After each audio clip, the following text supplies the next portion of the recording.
I fell asleep with the TV on.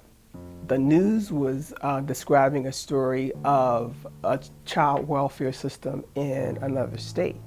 And I sat straight up in my bed and I could feel my carotid artery just pulsing and broke out in a sweat. My hands were trembling and I'm thinking, what area of the city is that case in? And what's the name of that family? Is that one of my families?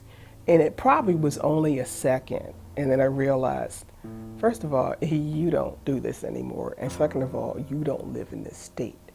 But I had a reaction like it was my case.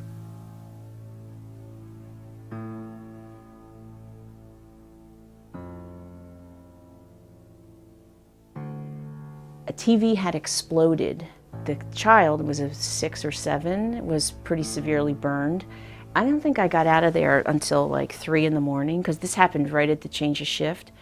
And I was dead tired and I remember going home and could not sleep. I couldn't get the smell out of my mind. We decided to walk through the streets. What was stunning was seeing the pictures on the walls of the buildings. This is my husband, this is my wife, this is my friend. Has anybody seen them? And they had their pictures on the walls, and that brings it very close. Tears would come to our eyes. Let them come. Describe your mother to me. Was she a kind woman? Was she nurturing to you? He said, no, she ran a brothel, and that she used him in the brothel as a child, and she also sexually abused him, men sexually abused him. And that was really, really very, very emotional for me. This happens, has happened, will continue to happen. But when it's in your face and you're hearing it, it's different.